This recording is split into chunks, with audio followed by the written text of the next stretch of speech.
I remember one time my fiance and I were hiking. We go hiking a ton in New Hampshire in the White Mountains.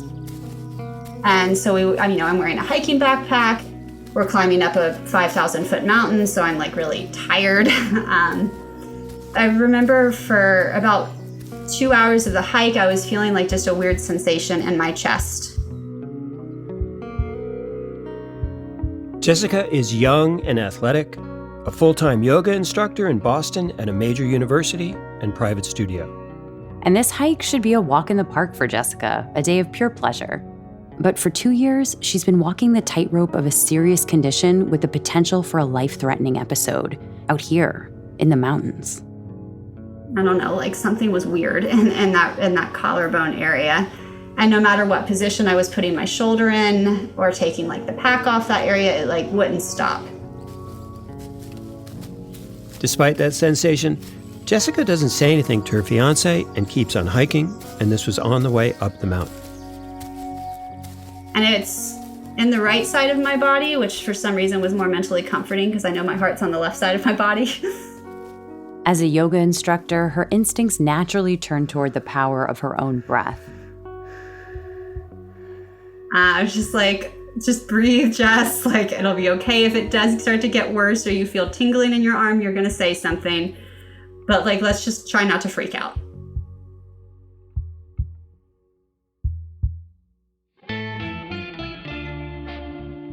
This is My Body Odyssey, a podcast about the rewards and challenges of active lifestyle. I'm Robert Pease. I'm Valerie Wences. And on that hike with her fiancé, Jessica's symptoms did subside eventually. She didn't freak out. But this hiking episode is just one of several high-risk moments in Jessica's effort to return to normal life after receiving a diagnosis of Thoracic Outlet Syndrome. Thoracic Outlet Syndrome, or TOS, is a rare but serious condition. In Jessica's TOS, a vein in her upper chest becomes pinched between two bones, the clavicle and the first rib. That restricts blood flow, thus causing clotting and all kinds of problems, which was her fear on this hike. TOS may occur more frequently in hypermobile athletes like baseball pitchers or swimmers, or possibly yogis, which we'll hear more about later in this episode. As mentioned, Jessica is a yoga instructor by profession. Her livelihood depends on being able to demonstrate movement. So you can understand her surprise and her deep concern when she was diagnosed with TOS. I was floored. I was just like, what? And I was like, well, what could have caused this? Today we'll do a little hips and low back flow, and we'll start lying on our backs so you can get really comfortable. Let's back up to before Jessica's diagnosis, before she even realized anything was wrong. Together and open your knees out wide to the sides. At this point, Jessica's in her early 30s, extremely fit. She's teaching yoga classes throughout the day, demonstrating hundreds of poses, yet still makes time for her own yoga practice for 90 minutes every day. As with so many conditions, TOS snuck up on Jessica with only the most subtle warning signs. But at first, these warnings were not frequent or lasting and never serious enough to suggest an underlying condition. Since I'm a yoga teacher, I had noticed when I would do certain positions where I would hold my arm overhead for a prolonged period of time, like headstand or shoulder stand or any type of these inversions, that I would start to feel like my right arm would get very full and warm, almost like there was too much blood in it. The frequency and severity of these feelings began to increase, but only gradually. What happened is I was actually doing an arm workout one day, and I noticed that after doing kind of some rapid punching motions and that arm workout, that my whole right arm was like a lot redder than my left arm was. And it kind of subsided, but then the next night, it didn't go away. It came back. Jessica has 2 graduate degrees in anatomy and physiology. She helps yoga students with all kinds of medical issues, prehabbing and rehabbing injuries, improving breathing and movement patterns. Now, she's beginning to suspect she needs some help. She reaches out to her brother, who happens to be a doctor, for his advice. And so I texted my brother, and he was like, let your primary care doctor know. And he said, go to urgent care, get it checked out. And so then they did an ultrasound, and I went into the waiting room and the doctor came back in. He's like, you do have a blood clot. And I was like floored. I totally didn't believe it. And you have studied an awful lot of anatomy and physiology, but had you heard of TOS? I had heard of it before, yes. Never in relation to what happened to me, where I got a blood clot that resulted from it, which led them to discover it. Oftentimes, what I had heard is thoracic outlet syndrome was more of a neural response, where when people would put their arm in certain positions, they would get an uncomfortable tingling sensation, which I actually never experienced. With any life-threatening diagnosis comes the immediate need for stabilization. For Jess, that meant taking blood thinners to avoid the potential for a blood clot that could travel to her heart or her lungs. There is a risk with blood thinners of increased bleeding. Since I am young and healthy, that risk is a lot less than if I were older. But I'm going to avoid activities where I might get a blunt force to the head, like riding a bike around in the city or going water skiing or something like that. But there was also the recommendation for a surgical consultation and a more permanent fix for the problem. He was like, yeah, if you've got thoracic outlet, so let's schedule you to have your first rib resected. And I said, is that my only option? And he's like, well, the rib and the collarbone are the source of the compression. And so if we take the rib out, the compression goes away. The compression goes away. Then again, so does the rib. And Jessica's philosophy from her anatomy studies and yoga practice is that the body is a whole unit, fully interconnected and finely balanced. And I was like, well, don't I have muscles that attach to that? Isn't that kind of important? He was like, yeah, but they'll be fine unless you need to take a really big, deep breath. I'm like, well, I'm a yoga teacher and I go on big hikes. So yes, that's important to me. We wanted to understand a bit more about TOS and that surgical intervention, so we reached out to a respected thoracic surgeon, Dr. John Wee of Brigham and Women's Hospital in Boston. Oh, well, I'm one of those kids that kind of always wanted to be a doctor. I'm one of those. I currently work at the Brigham in the Division of Thoracic Surgery. I'm responsible for, as a director of robotics here. There's a lot of intellectual stimulation, I guess, in terms of doing things that are new and innovative and trying to kind of move the field forward. Can you tell us about thoracic outlet syndrome? This isn't something I think a lot of people know about. So could you kind of give us an overview and how common it is or isn't? Yeah, thoracic outlet syndrome is an interesting phenomenon. Thoracic outlet refers to the complex of structures that emanate from your neck down through your shoulder and down to your arm. And so there's three different structures that run through that space, your artery, your vein, and your nerves. And as it progresses through your rib spaces, some of those structures can get compressed and have a variety of symptoms that result in pain or swelling or loss of function in the affected arm. Again, that space Dr. Wee is talking about is located in the upper chest, just above the thoracic cavity, thus the name Thoracic Outlet Syndrome. Things like people who use their arm a lot, like baseball players and sports-related injuries, see those somewhat often in that setting. And in the past few years, the careers of at least 2 Major League Baseball pitchers have been curtailed by TOS, including the 2019 World Series MVP, Steven Strasburg. Steven Strasburg is not sure he'll ever pitch in the major leagues again. He had a rib and 2 neck muscles removed in a surgery for thoracic outlet syndrome, a condition that notably derailed Matt Harvey's career in the summer of 2021. Baseball pitchers do work extremely hard to create hypermobility in their throwing arm and shoulder. And this reminded us of a conversation we had with Jessica about her own hypermobility, partly innate, but also further developed from many years of yoga. And before Jessica was a yogi, she was a competitive swimmer. She swam Division I backstroke in college. Through all the years of intense training, she never had any symptoms in her shoulder. But doctors thought all that repetitive motion could have contributed to her problem. That was their thought, yes. I also think that there was an instance that that might have actually added a little bit of the, kind of the final push, so to speak, where I was doing a handstand and I felt something in my outer right shoulder, kind of that outer rotator cuff armpit. It felt like something kind of slipped or maybe tore. It's interesting how so many of us, in hindsight, realize, wait a second, there were some warning signs, but they didn't strike us in the moment.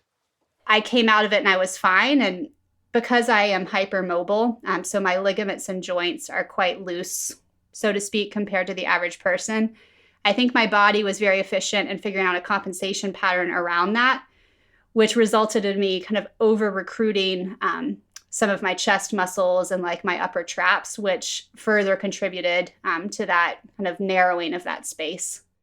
Isn't it kind of ironic that really well-conditioned athletes may develop a whole different type of problem, almost like being a victim of success? You achieve hypermobility, but that creates additional strain elsewhere in the body. TOS presents different levels of risk depending on the patient, and generally speaking, Dr. Wee, like many surgeons, he does feel surgery should be the last resort if time permits other approaches.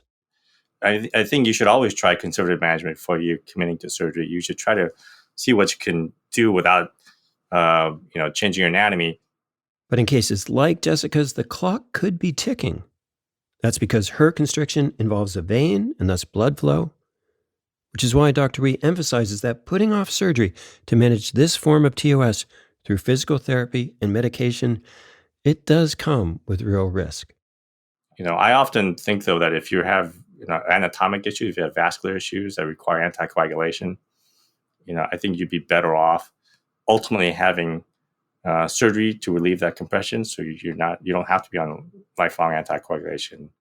Jess didn't want to be on blood thinners forever. She also didn't want to jump into surgery. You could say she was experiencing some emotional constriction during these many months, as in what to do about her TOS. Fortunately, her own surgeon realized this was a special case with a unique patient.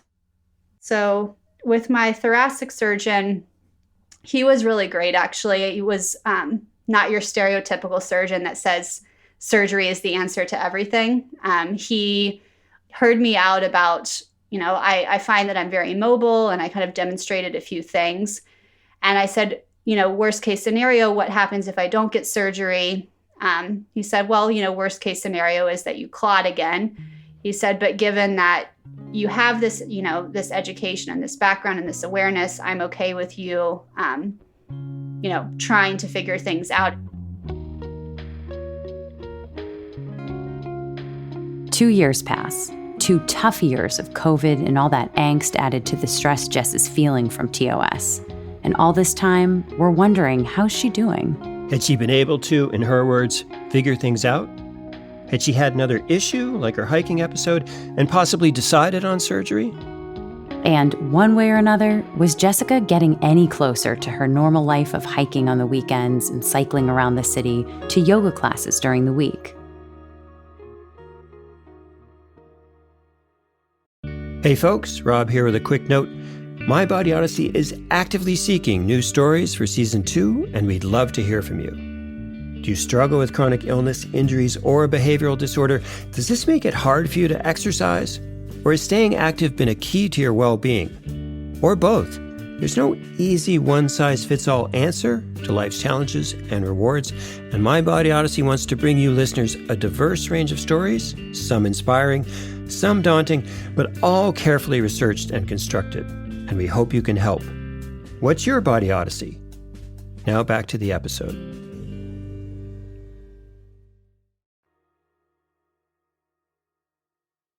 Yeah, so Jessica, I guess the general question is, are you behaving yourself and doing what you set out as your plan? So, no.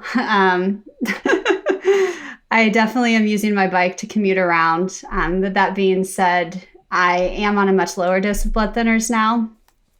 And as regards to the lifting of the arms overhead, I've definitely made some progress in how I'm able to kind of manage my shoulder and my movement, both from like an awareness perspective as well as a biomechanical perspective of like how the tissues are moving.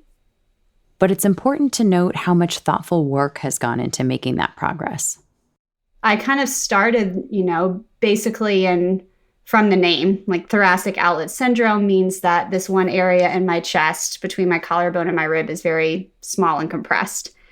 And so then I started, thinking about that area and the muscles and the bones, and what can I do muscularly to get the collarbone to lift off the rib? Jess started working on her shoulder to stabilize the rotator cuff, but her knowledge and philosophy of anatomy leads her to see this as more than a local issue. I mean, granted, no two shoulders are built the same, but I could tell that something was off. And so then my lens had to start to come a bit bigger, and I was kind of looking at my ribs and my pelvis and how I was holding those. And I found a lot of kind of blind spots, I guess I could call them, and how my glutes were firing or my abdominals were firing. And kind of gist of the story is that my pelvis and my ribs were kind of rotated and creating a little bit of a compression system in that right side. I know at one point you were trying to do yoga, I think you said 90 minutes every day, even before this challenge came along. So have you been devoting, that same amount of time to this problem? Has it sort of replaced your yoga practice in a way? I think they've kind of become each other in a way. And so my yoga practice, as well as doing a lot more strength training, is a lot more of like, I guess the way you could say is like suctioning the bones into the joints a bit more, finding that deep stability and trying to limit the range of motion I go into and finding strength and stability just in a single range of motion. Ironically then, after years of developing an exceptional range of motion, Jessica's now working to rein in some of that mobility. And so I think, for the people that are more on the bendy, flexible side, which are the people that tend to be drawn to yoga naturally, right? Because they feel like they can, do yoga well because they can hit these big ranges of motion. They're actually the people that probably don't need so much yoga, or they need to approach their yoga practice from a different lens of stability, strength, not that flexibility. And isn't that surprising but also understandable? We often gravitate toward our natural strengths and not toward what we really need. As a result, our bodies do tend to get out of balance one way or the other. And so I think it really comes down to noticing what's happening in your body and doing what's best for you, which sounds a little cliche, but it's really the gist of it. We wondered at this point in time, having made progress in mobility with stability and having reduced the blood thinners, what was she feeling about the surgical option? Given my background and my yoga philosophy almost, I was definitely not keen on having that first rib removed. So I was diagnosed end of January, and I was supposed to have the surgery in May of 2020, but then the pandemic hit. And so it kind of, in my mind, maybe I would have just gone ahead and done it because there is that very scary feeling of a time bomb inside me. Is there a blood clot that's going to dislodge in my chest and go into my lungs and my heart? But the pandemic kind of forced me to not have that. And in that extra time, I was able to kind of, realize that this is my only option. Now I'm so grateful because surgery, no matter how, advanced and minimally invasive it is, it still leaves scar tissue. And in my case, I was going to have a total rib removed. And so my scalene muscles wouldn't have anything to attach to. They would just be hanging out in there. But Dr. Wee, a surgeon who performs this procedure frequently, he has a different view. She really shouldn't have any concerns. Again, the only muscles that attach to the first rib are the scalene muscles, which are muscles that attach down and up to the kind of neck, lower skull area. But you have other muscles that take over that function quite easily, and they're very small muscles. So you actually don't require every muscle you have in your body. You can lose quite a bit, and the other muscles take over the function without you really realizing it. Which in a nutshell is more or less the historical tension between holistic or traditional Eastern medicine, which emphasizes interconnection, and Western or modern medicine that focuses on the separate parts or systems of the body and their function. Not surprisingly, Jessica's brother also expressed the view that Jess should have her rib removed. Well, what about your brother, Jessica? Is he not a doctor? And what was his thinking about the surgery and your progress? Yes, he is a surgeon as well. He's a urologist, so different area of the body. His initial inclination, kind of just, I think, out of maybe it's two-part. It's, protection, like he wants his sister to be okay and safe and take that risk away. But part of it also is his MD training. He said you should just get the surgery. And we had a disagreement over it and, agreed to disagree type thing. And I think that, I might have shifted his perspective a little bit now and how after he's heard my story. And were there any, periods where you weren't making progress or you're having more symptoms where you were in the least bit tempted to just take the easier path? I think in the back of my mind, the one thing that was like, well, if I clot again, then I'll definitely get the surgery. And if I do go off the, blood thinners, seeing how that progresses, since I won't have that layer of protection anymore. That's Jessica, a yogi on a tightrope, but slowly moving forward on that journey, so far at least. Let's hope that progress continues. Special thanks to Jessica for sharing this really challenging body odyssey. We'll be checking back to see how things go as she tapers off blood thinners, continues self-guided therapy, but hopefully also heads to the nearest hospital if she develops symptoms on a hiking trip, especially on her way up the mountain. Next up on My Body Odyssey, another tough challenge in the form of multiple sclerosis, progressive autoimmune condition affecting the nervous system. Nearly 2.5 million cases worldwide, 1 million in the U.S., including Josie, a former special ed teacher who refuses to take her MS sitting down unless it's on her customized tandem bike with her husband, Joe. What it allows, it's independent pedaling. So she can stop pedaling, I can keep pedaling. I can stop pedaling, she can keep pedaling.